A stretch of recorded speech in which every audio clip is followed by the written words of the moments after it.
नमस्कार मित्रों, मैं उमेश आपके अपने YouTube channel Maths Storm by Umesh पर आप सभी दोस्तों का हार्दिक स्वागत करता हूं। कैसे हैं आप सब लोग?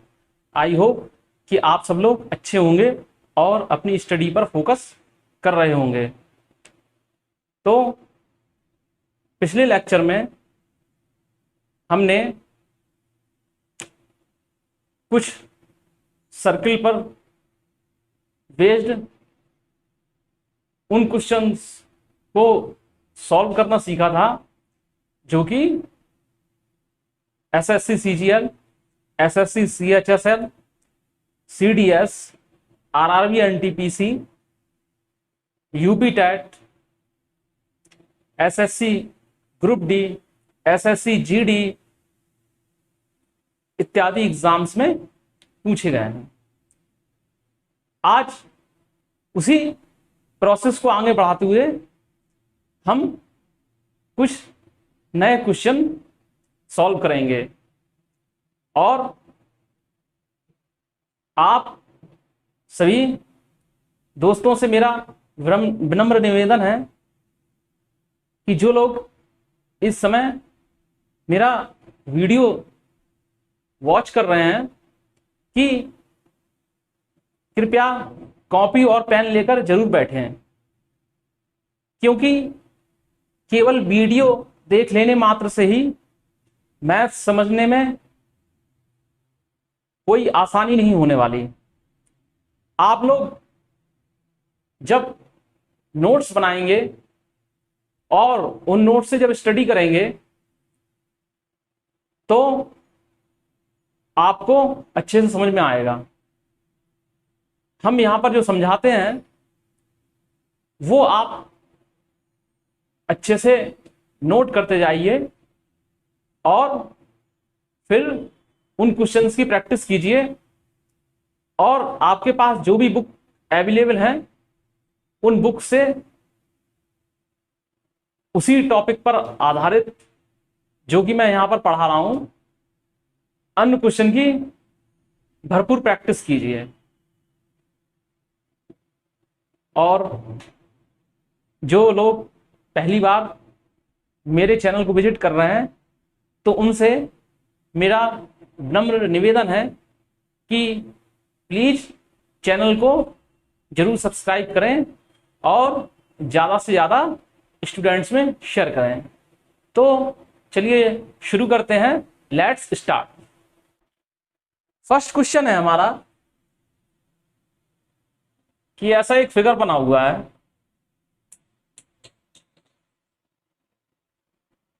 इसका सेंटर O है, ये OM है, ये OY है, ये ON है, N को Y से मिलाया गया है, ये एंगल 50 डिग्री है। ऐसे ही M को Y से मिलाया गया है, ये एंगल 15 डिग्री है। मैं यहां पर लिख देता हूं, लिखने की जरूरत नहीं है वैसे। Angle OMY equal to 15 degree, angle ONY equal to 50 degree. तो डियर फ्रेंड्स, इन्होंने पूछा है कि ये जो एंगल है एंगल MON, इसकी वैल्यू क्या होगी। तो डियर फ्रेंड्स, आप कोशिश कीजिए कि ज्यादा से ज्यादा क्वेश्चन का जो भाग है वो फिगर पर ही सॉल्व हो जाए। तो देखिए, आप देख रहे होंगे कि OY इक्वल टू ON है। क्यों है? क्योंकि ये सर्किल की रेडियस है। तो OY इक्वल टू ON, जब ये इक्वल हैं तो ये एंगल भी इक्वल होंगे। तो ये 50 का है तो ये पूरा भी 50 का होगा, एंगल OYN भी 50 का होगा। अब इस ट्राइंगल को देखिए, ट्राइंगल ONY को, ट्राइंगल ONY को एंगल NOY कितना हो जाएगा? एंगल NOY लिखने की जरूरत नहीं है लेकिन मैं लिख दे रहा हूं, हो जाएगा 180 माइनस 50 प्लस 50 यानी कि 80। ये जो एंगल है वो 80 हो जाएगा। ठीक है, एंगल NOY हमको 80 मिल गया। आई होप कि आप समझ गए होंगे। अब देखिए, इस सर्किल पर वर्क करते हैं, इस ट्राइंगल पर वर्क करते हैं, ट्राइंगल MOY पर या MYO पर। तो ये देखिए, ये एंगल 15 है, तो ये भी एंगल 15 होगा। क्यों होगा? क्योंकि OM एंड OY एक दूसरे की इक्वल है।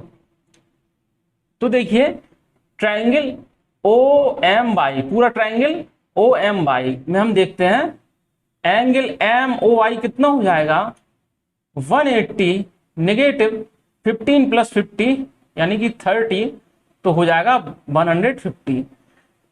तो डियर स्टूडेंट, ये पूरा एंगल 150 निकल के आ रहा है, ये पूरा एंगल 150 निकल के आ रहा है, और इतना एंगल जो है 80 निकल के आया। तो डियर स्टूडेंट्स, हमारा एंगल MOY क्या हो जाएगा? सॉरी, MON क्या हो जाएगा? इस पूरे एंगल में से इतने एंगल को हम डिडक्ट कर दें तो हमारा एंगल निकल के आ जाएगा 150 माइनस 80 इक्वल टू 70।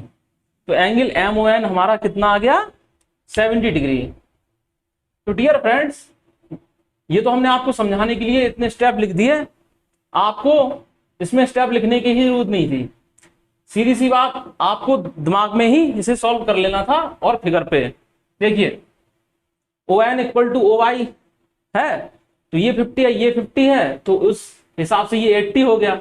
अब इस वाले ट्रायंगल पर वर्क करिए MOI में, ये 15 का है तो ये 15 का होगा। तो इससे कैलकुलेशन हम करेंगे तो ये मिल जाएगा पूरा एंगल 150।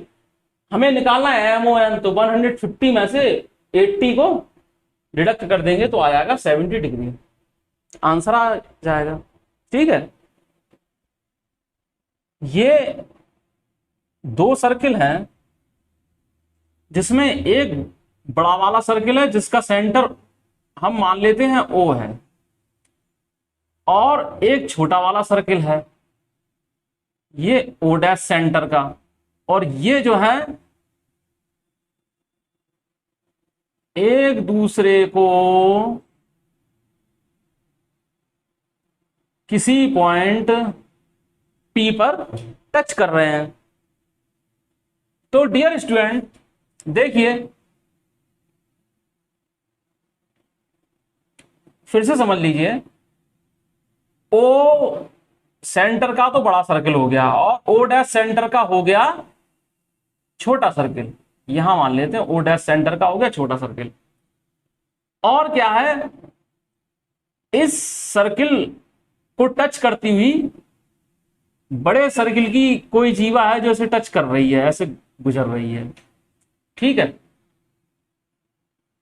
ये तो एक बात हो गई। दूसरी बात यह है कि जो आपका बड़ा सर्किल है ना, उसकी त्रिज्या है कितनी? 3 सेंटीमीटर। जरा भैया गौर से समझिएगा इसको। ये बड़े सर्किल की जो रेडियस है, उसकी जो रेडियस है वो 3 सेंटीमीटर।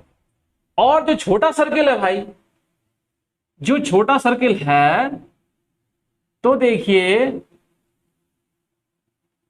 छोटे सर्किल की रेडियस क्या है?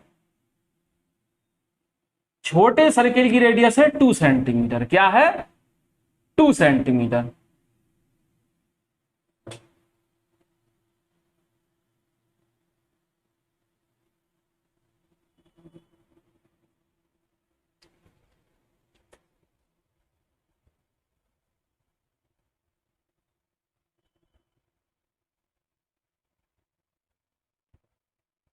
देखिए, यहां से यहां तक जो है O' है 2 सेंटीमीटर,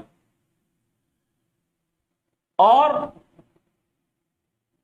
यहां से यहां तक है 3 सेंटीमीटर, और यहां से यहां तक है 2 सेंटीमीटर।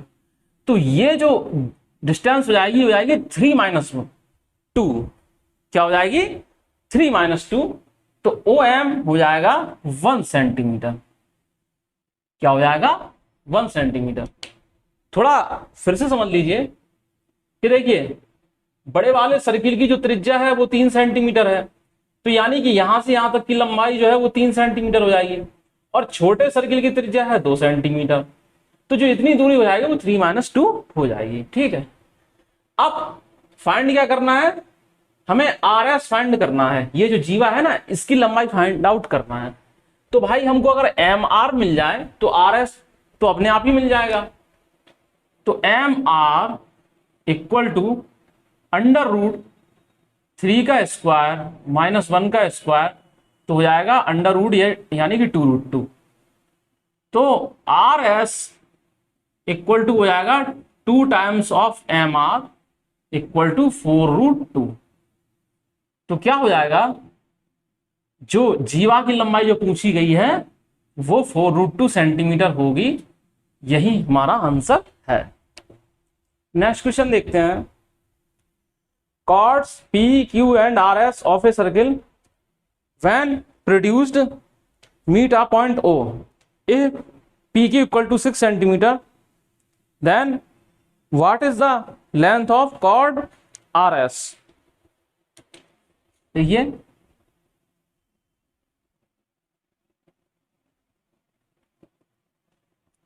PQ और RS ये किसी सर्किल की जीवाएं हैं, जिन्हें क्या है आगे की तरफ बढ़ाया गया है, और ये किसी पॉइंट ओ पर मिलती हैं। PQ है वो 6 सेंटीमीटर है, OQ है वो 8 सेंटीमीटर है, OS है वो 7 सेंटीमीटर है। तो ये पूछ रहे हैं RS की लंबाई बताइए, इसकी लेंथ बताइए। तो इस कंडीशन में हमने आपको बताया था कि OP into OQ equal to OR into OS। अब इसको समझेंगे कैसे, याद करने के लिए हम तरीका बता रहे हैं। देखिए किसी सर्किल में जो कॉर्ड्स हैं उनको बाहर बढ़ा दिया गया है और वो किसी बिंदु पर एक दूसरे से मिल रही हैं।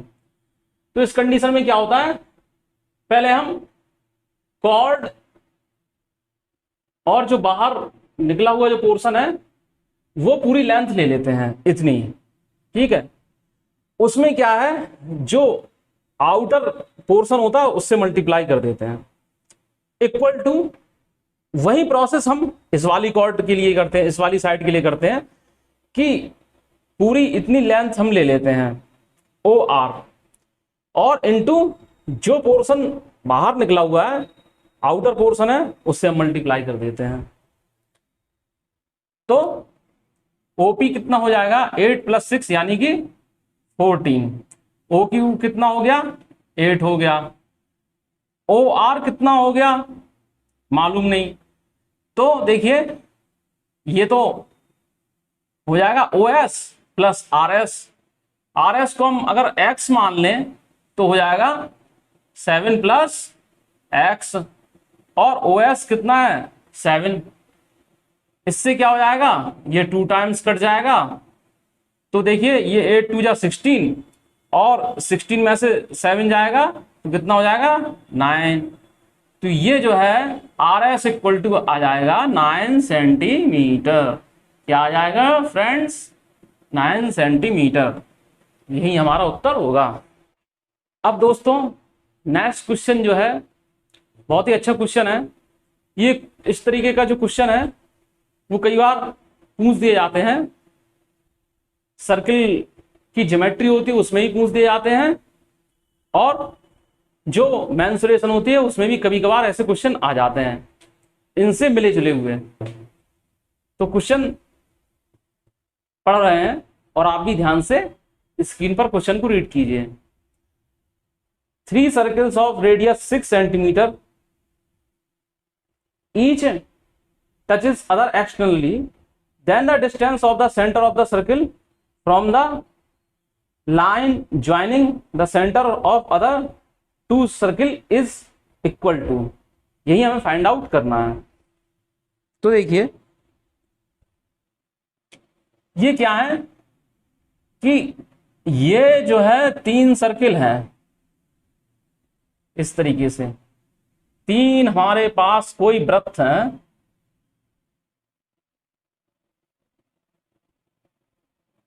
और ये जो हैं सेम सर्किल है, एकदम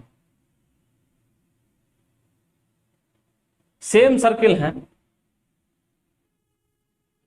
प्रत्येक की जो रेडियस है वो 6 सेंटीमीटर है।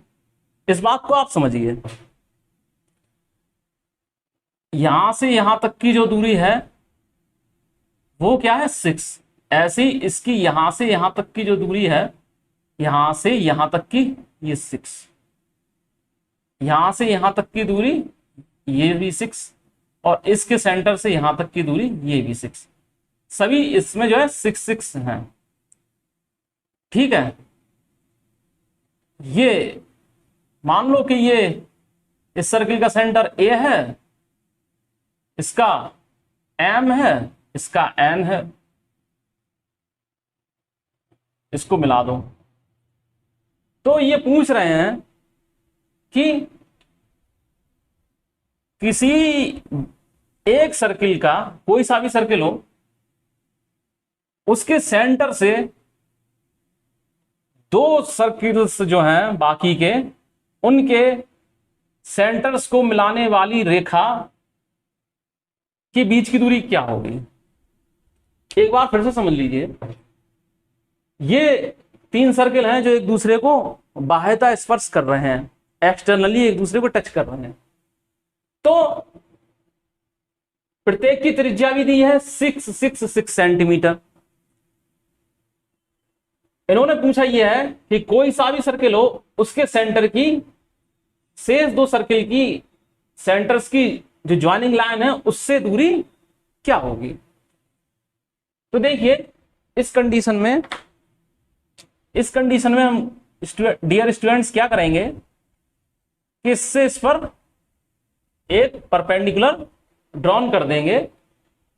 ये कंसीडर कर लेते हैं ये एन पर मिल रहा है। ठीक है, देखिए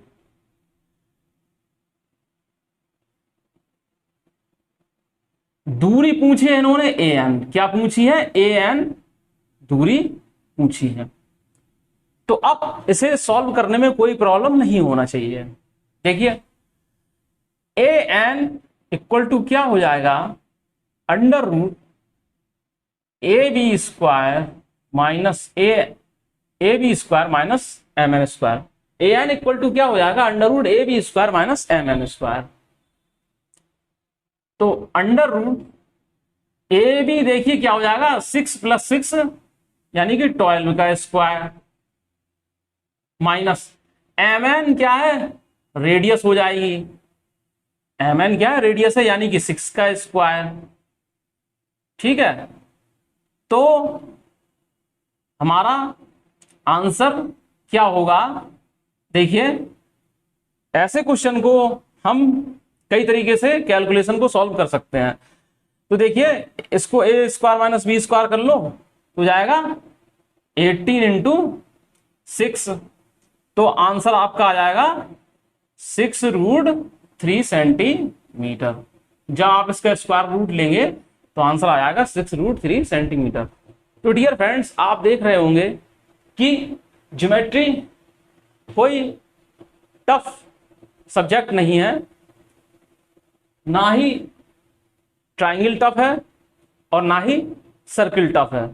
बस ये है कि आपको जो कंसेप्ट मैंने स्टार्टिंग में बताए हैं उन कंसेप्ट को अपने माइंड में रखना है और क्वेश्चन में अप्लाई करते जाना है। दोस्तों ये एक सर्किल है जिसकी कॉर्ड पी क्यू है, इस कॉर्ड की जो लेंथ है वो 18 सेंटीमीटर है। ए बी क्या है, एक परपेंडिकुलर बाइसेक्टर खींचा गया है, यानी कि इसका लंब समद्विभाजक खींचा गया है। ऐसी रेखा है, ऐसी जीवा है चली आ रही है जो इसे दो बराबर भागों में बांट रही है। ठीक है, जो पी क्यू को एम पर मिलती है और सर्किल की सरकमफ्रेंस पर बी पर मिलती है। एम बी जो है वो 3 सेंटीमीटर गिवन है। ठीक है, अब देखिए सर्किल का सेंटर यही स्थित होगा, क्योंकि ये जो है इसका लंब समद्विभाजक है। तो ये पूछ रहे हैं कि इस सर्किल की जो है रेडियस बताइए, ये चीज बताइए आर। ठीक है, एम बी तो बता रहे हैं ये 3 सेंटीमीटर है, और पूछ रहे हैं O P equal to R equal to how much, ये उन्होंने पूछा है। तो डियर फ्रेंड्स ये देखिए, ये रेडियस है और ये भी रेडियस है, तो ये आर है तो ये भी तो आर होगी। तो जब ये पूरी आर है तो इतनी क्या हो जाएगी, जब ये पूरी आर है, ये 3 है, तो इतनी क्या हो जाएगी R-3। ओ एम क्या हो जाएगी R-3। ठीक है, ये पूरी 18 है तो ये हो जाएगी 9 यहां और 9 यहां। बस अब हमारा काम बन गया। डायरेक्ट हम कर देंगे R² इक्वल टू R-3 का होल स्क्वायर प्लस 9 का स्क्वायर। तो देखिए R² equal to R² plus 9 minus 6R plus 81। तो क्या हो जाएगा, R² से R² कट जाएगा, 6R इक्वल टू हो जाएगा कितना 90। तो R इक्वल टू क्या हो जाएगा 90/6 यानी कि 15 सेंटीमीटर। तो ये जो हमारी R जो है वो 15 सेंटीमीटर निकलकर आ गई है। आई होप कि आप लोगों को ये क्वेश्चन समझ में आ गया होगा। नेक्स्ट क्वेश्चन पढ़ते हैं। In a circle with centre O, AB and CD are 2 diameters perpendicular to each other, then find the length of chord AC। देखिए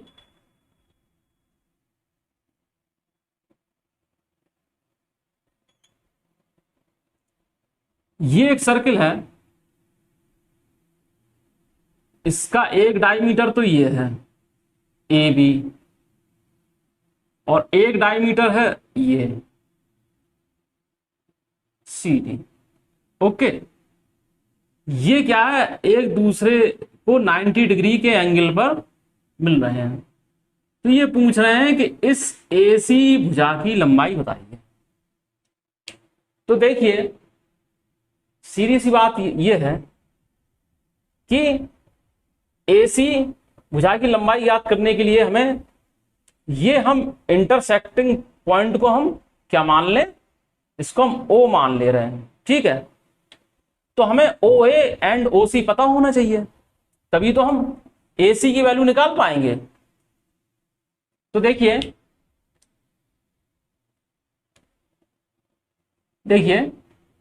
डायमीटर्स हैं तो इक्वल होंगे और एक दूसरे को बाइसेक्ट कर रहे हैं, तो जाहिर सी बात है OA इक्वल टू क्या होगा, AB/2 हो जाएगा कि नहीं हो जाएगा, यानी AB का आधा। इसी तरीके से OB क्या है, OB क्या है, सॉरी OC क्या हो जाएगा, CD/2 हो जाएगा। क्या हो जाएगा, CD/2। अब AB इक्वल टू CD है क्योंकि डायमीटर है, तो CD/2 को भी हम AB/2 लिख सकते हैं। देखिए CD/2 इक्वल टू AB/2। इतना समझ में आ गया। बस अब देखिए A C square equal to इसका स्क्वायर यानी A B square upon 4 plus C D square upon 4 यानी ए बी स्क्वायर अपॉन 4, तो ये हो जाएगा A C square equal to हो जाएगा 2ab स्क्वायर अपॉन 4 यानी कि A B square upon 2। A C equal to हो जाएगा ए बी अपॉन √2, यही इसका आंसर होगा। अब नेक्स्ट क्वेश्चन पर चलते हैं। दो सर्किल हैं, फिगर बनाने की कोई जरूरत नहीं है। पहले का आर्क L1 है, दूसरे का आर्क जो है वह L2 लेंथ का है, इक्वल टू। बोल रहे हैं कि जो पहले का आर्क है वो क्या है, दूसरे वाले आर्क का डबल है। तो ये L है तो ये 12 हो जाएगा। इतना आ गया समझ में। दूसरी बात क्या है, दूसरे सर्किल की जो रेडियस है पहले सर्किल की 3 गुनी है। तो पहले सर्किल की रेडियस r है तो दूसरे सर्किल की रेडियस 3r है। और पहले वाला सर्किल जो है वो सेंटर पर 30 डिग्री का एंगल बना रहा है। तो ये पूछ रहे हैं दूसरा वाला आर्क जो है वो सर्किल के सेंटर पर कितने अंश का एंगल बनाएगा। सीधी सी बात हो जाएगी, L इक्वल टू हमने r थीटा बताया था कि नहीं। तो L1 upon L2 equal to हो जाएगा R1 θ1 अपॉन R2 θ2, ये हो जाएगा कि नहीं। अब इसमें आप वैल्यू रख दीजिए। तो देखिए L1 की जगह हम 2L रख दें और L2 की जगह हम L रख दें। R1 की जगह क्या है, R रख दीजिए और θ1 की जगह 30 रख दीजिए। R2 की जगह 3R रख दीजिए और θ2 आपको फाइंड आउट करना है। ठीक है,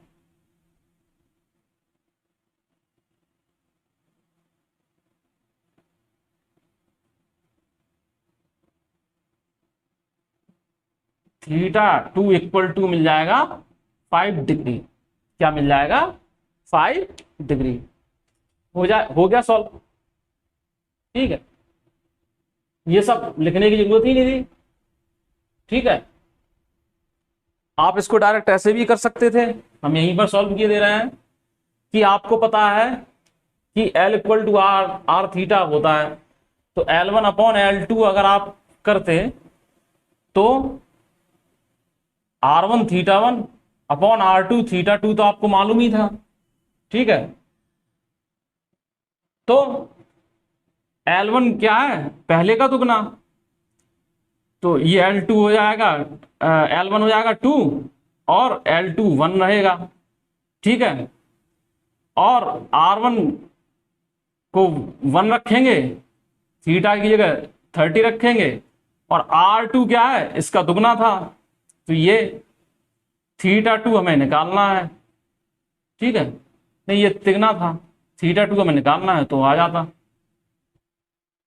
अब डियर फ्रेंड नेक्स्ट क्वेश्चन की तरफ चलते हैं। chord PQ is perpendicular bisector of radius OA. A is the point on the edge of circle. If the length of arc PAQ equal to 2 pi upon 3, what is the length of chord PQ? देखिए ये एक circle है जिसमें एक cord PQ है। तो ये PQ इस सर्किल की जो रेडियस है ना उसका परपेंडिकुलर बाइसेक्टर है ओ ए। ओ ए रेडियस को दो बराबर भागों में बांटने वाला कौन है? Chord P Q. ठीक है, ओ ए इसकी रेडियस है। ठीक है, फिर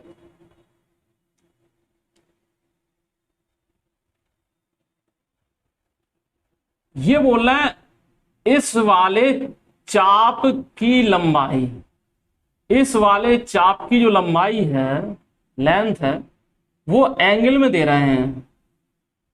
क्या है? एंगल में दिया है। Angle P A Q equal to 2π/3। देखिए पाई की जगह अगर हम 180 डिग्री रख देंगे तो ये हमारा आ जाएगा 120, 120 अंश। ये एंगल जो है पी ए क्यू हमें मिलेगा 120 अंश। किसके द्वारा बन रहा है? ये इस मेजर आर्क पी क्यू के द्वारा ये एंगल हमें मिला 120 अंश। ठीक है, इस आर्क की लंबाई। इन्होंने इस कॉर्ड पी क्यू की लेंथ पूछी है। तो देखिए इसको इससे मिला दिया, इससे इसको मिला दिया। अब देखिए इस आर्क द्वारा जो है सरकमफ्रेंस पर 120 अंश का एंगल बन रहा है, तो इसी आर्क द्वारा सेंटर पर कितने का बनेगा? इसका जस्ट डबल बनेगा, 240 का। बनेगा कि नहीं बनेगा? बताया था हमने कि किसी भी आर्क द्वारा सेंटर पर बना हुआ एंगल उसी आर्क द्वारा सरकमफ्रेंस पर बनाए हुए एंगल का दुगना होता है। ये 240 हो जाएगा। अब देखिए ये जो पूरा चक्कर है ये होता है 360 का। ये तो आपको मालूम ही है कि 360 का पूरा चक्कर होता है। उसमें से ये 240 चला जाएगा तो ये एंगल भी आपको 120 मिल जाएगा। मिलेगा कि नहीं?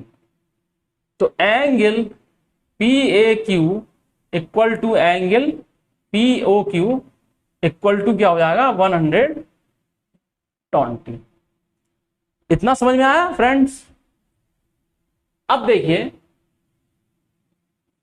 कि थीटा इक्वल टू होता है चाप बटे त्रिज्या, यानी कि लेंथ ऑफ आर्क, ठीक है, अपॉन रेडियस। तो इससे हमें रेडियस निकालने में सुविधा होगी। R equal to L upon theta. अब देखिए एल बोल रहे हैं कि 2π/3 है 120, तो हम क्या है इसको लिखेंगे 2π/3। और जो थीटा है यानी कि जो ये वाला एंगल जो आ रहा है थीटा, इस आर्क द्वारा थीटा, ये भी जो है 2π/3 आ रहा है, 2π/3।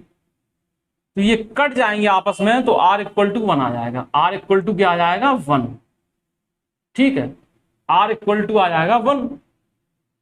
अब इन्होंने पूछा है कि इस पी क्यू की लंबाई बताइए। क्या बताइए?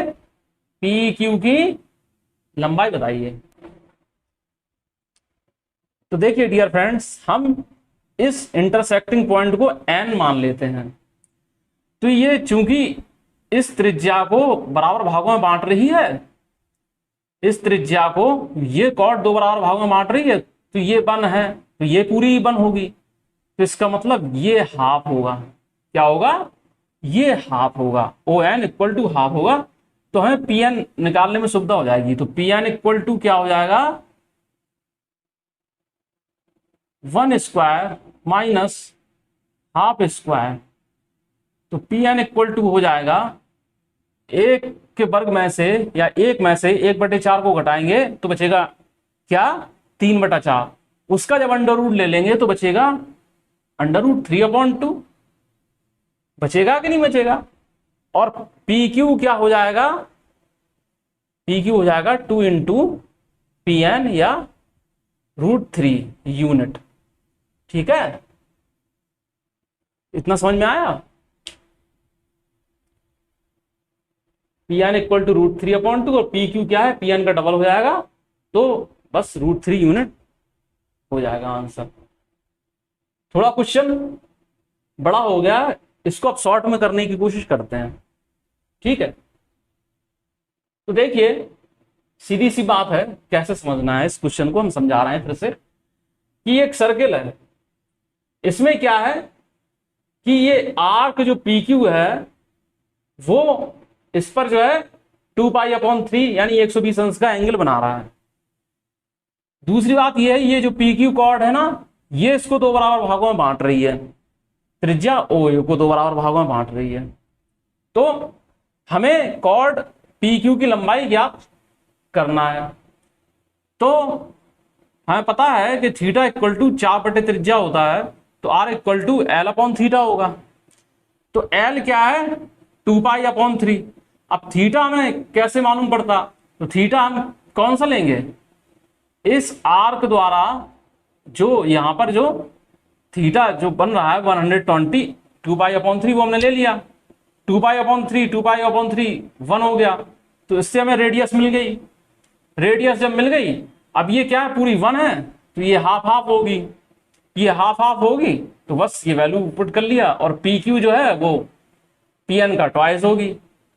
ठीक है, पी एन हमने निकाल ली और पी क्यू जो है वो पी एन का ट्वाइस है, तो आंसर आ गया √3 यूनिट।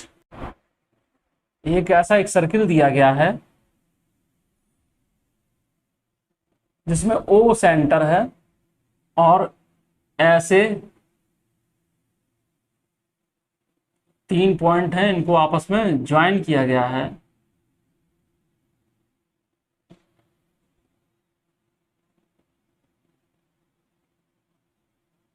ओके है, ये जो पी क्यू ओ यानी पी क्यू ओ इतना जो है वो 30 डिग्री दिया है। क्यू आर ओ वो 45 दिया है। देखिए क्यू आर ओ ये 45 दिया है। एंगल पी ओ आर की वैल्यू बताइए। ठीक है, ये 10 सेकंड में से भी कम समय में सॉल्व होने वाला क्वेश्चन है। देखिए ये क्या है, सर्किल की रेडियस है तो आपस में बराबर है, ये 45 है तो ये भी 45 होगी। ठीक है, हमें बताना है ये वाला एंगल, ये वाला एंगल, तो ये पूरा एंगल इस एंगल का डबल होता है कि नहीं, तो ये एंगल कितना हो गया, ये पूरा angle, angle P Q R, ये पूरा कितना हो जाएगा, 45 + 30 75। कितना हो गया, 45 + 30 75। तो इसका जस्ट डबल ये एंगल हो जाएगा पी ओ आर यानी 150 equal to 150। That's all. Tough नहीं है, ज्योमेट्री टफ नहीं है, सिर्फ आपको उसके कॉन्सेप्ट अच्छे से समझना है और उन कॉन्सेप्ट को अच्छे से समझकर क्वेश्चन में अप्लाई करना है, then you will get your answer. Next question में देखिए एक फिगर बना हुआ है जिसका सेंटर पी है और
क्यू एस बराबर पी आर दिया है, क्यू एस बराबर पी आर दिया है, तो उन्होंने पूछा है कि ये जो एंगल होगा, इस एंगल का इस एंगल के साथ क्या रेशियो हो, angle R S P ratio angle T P R, angle T P R. देखिए डियर स्टूडेंट्स, समझिए, ये क्या है, ये और ये इक्वल है, Q S equal to P R है, गिवन है आप। अब P R and P Q जो है वो रेडियस ऑफ सर्किल है, तो ये और ये आपस में इक्वल होंगी, तो ये इक्वल हो जाएंगी, हो जाएंगी कि नहीं। अब देखिए, अगर हम इसको x कंसीडर कर लें तो ये भी क्या है, x होना चाहिए। क्यों होना चाहिए, क्योंकि P Q equal to Q S है, ठीक है। अब देखिए इस वाले ट्राइंगल को जरा गौर से देखिए, ट्राइंगल पी क्यू एस में ये वाला ट्राइंगल, ये वाला एंगल जो है इस पूरे ट्राइंगल का एक्सटीरियर एंगल होगा, तो ये एंगल पी क्यू आर जो है वो इन दोनों के सम के इक्वल हो जाएगा, 2x हो जाएगा। इतना क्लियर हुआ, इतना समझ में आ रहा है। अब ये इक्वल टू इसके है, P Q equal to P R के है, तो ये 2x है, तो ये भी फिर 2x हो जाएगा। अब ये जो ऊपर वाला जो एंगल होगा क्यू पी आर, ये कितना हो जाएगा, 180 माइनस 2x प्लस 2x, तो 4x। इतना तो क्लियर हो गया होगा। अब देखिए, अब इतनी पूरी डिजाइन पर हम वर्क करते हैं, इतनी पूरी डिजाइन पर हम वर्क करते हैं। देखिए ये x है प्लस ये 180 माइनस 4x है कि नहीं, और ये पूरा एंगल क्या है, आर पी टी, क्या है ये T P R plus angle T P R. इन तीनों को मिला के ये एक सरल रेखा प्राप्त हो रही है कि नहीं हो रही है, तीनों एंगल को मिलाओ तो 180 डिग्री का हमें एंगल मिल रहा है। तो इससे ये कट गया, तो एंगल टी पी आर हमें मिल गया 3x, और एंगल आर एस पी हमने x मानना था, x, और एंगल टीपीआर जो है वो सॉल्व होकर आया 3x, x से x कट जाएगा तो 1:3, तो आर एस पी और टीपीआर का जो रेशियो है वो 1:3 आ जाएगा। एक क्वेश्चन है ये, इसमें क्या है, सर्किल के साथ एक स्क्वायर ही बना है,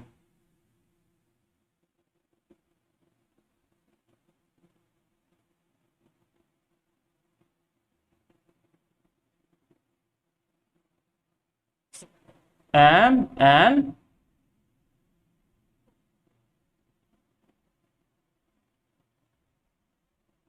ओ पी बना हुआ है।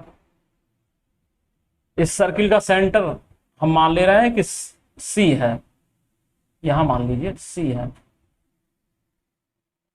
और इस पूरे स्क्वायर की जो साइड्स हैं वो क्या है, 6 सेंटीमीटर की हैं, सभी जो हैं वो 6 सेंटीमीटर की साइड गिवन है। तो ये पूछ रहे हैं कि रेडियस ऑफ सर्किल बताइए, ये क्या है, रेडियस ऑफ सर्किल पूछ रहे हैं, यानी पीसी पूछ रहे हैं, PC equal to R equal to how much, ये पूछ रहे हैं। तो जरा इस क्वेश्चन को थोड़ा गौर से समझिएगा कि अगर हम इसको इससे मिला दें, इसको इससे मिला दें, ठीक है, और इसी को इससे मिला दें, ठीक है, ऐसे हम मिला दिया हमने। ये इसको हम कंसीडर कर ले रहे हैं एन पॉइंट पर मिल रहा है। गौर से समझिएगा जरा। तो देखिए ये पी सी और ये लेंथ सी एम, जो लेंथ है वो क्या होगी, आर होगी कि नहीं होगी। तो इतनी लेंथ जो है वो 6 माइनस आर हो जाएगी। हो जाएगी कि नहीं हो जाएगी। देखिए सी एम है आर, सी एम है आर, और इतनी लेंथ है पूरी 6। ठीक है, तो जो सी एन है वो 6 माइनस आर हो जाएगा कि नहीं हो जाएगा। अब तो समझ में आ गया होगा। तो सी एन इक्वल टू हो जाएगा 6 माइनस आर। ओके, और पीसी तो आपको पता ही है आर गिवन है। ओके, अब दूसरी बात ये देखिए, ये पीएम जो है इस सर्किल की कॉर्ड है। देखिए डियर स्टूडेंट, पीएम जो है वो इस सर्किल की कॉर्ड है, और इससे इस पर परपेंडिकुलर अगर हम गिरा दें तो ये इसको दो बराबर भागों में विभाजित करेगा। तो ये क्या हो जाएगा, 3। ये हो जाएगा 3। तो देखिए क्या करेंगे हम, R square equal to 6 minus R का होल स्क्वायर, 6 माइनस आर का होल स्क्वायर प्लस 3 का स्क्वायर 9। इसको सॉल्व कर लेंगे तो क्या मिलेगा। देखिए इसको अगर हम यहां लाते हैं इस तरफ तो ऐसे हमें ये मिल जाएगा।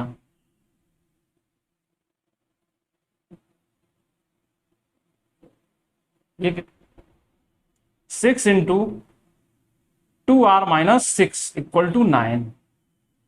ये 3 2 या 6, 3 3 या 9, तो 4r माइनस 12 इक्वल टू 3। तो r इक्वल टू 15 अपॉन 4, ये 15 है, 15 अपॉन 4 इक्वल टू 3.75 सेंटीमीटर। तो r की लेंथ आ जाएगी 3.75 centimetre. PC equal to R यानी 3.75 सेंटीमीटर, यही आंसर होगा। तो हमारे प्यारे भाइयों बहनों, आज के लिए बस इतना ही। आई होप कि आप ये क्वेश्चन अच्छे से समझ गए होंगे, और जब आप इनकी रफ कॉपी पर प्रैक्टिस करेंगे तो आपको ये और अच्छे से समझ में आएंगे। और आपके पास जो भी बुक अवेलेबल है उस बुक से ऐसे ही क्वेश्चन सॉल्व करने की कोशिश कीजिए। आपके जो सुझाव हों वो कमेंट्स बॉक्स में जरूर लिखिए, जिससे कि हमें मालूम पड़ सके कि किस व्यक्ति के माइंड में क्या डाउट है। और जो लोग पहली बार विजिट कर रहे हैं वो चैनल को सब्सक्राइब करें, और जो लोग पहले से ही सब्सक्राइब किए हुए हैं उनका बहुत बहुत शुक्रिया।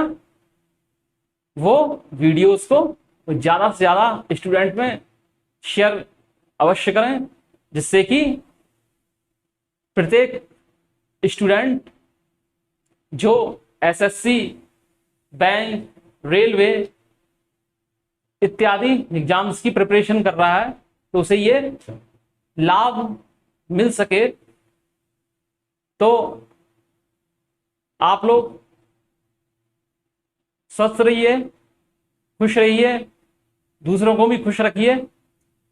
तब तक के लिए नमस्कार।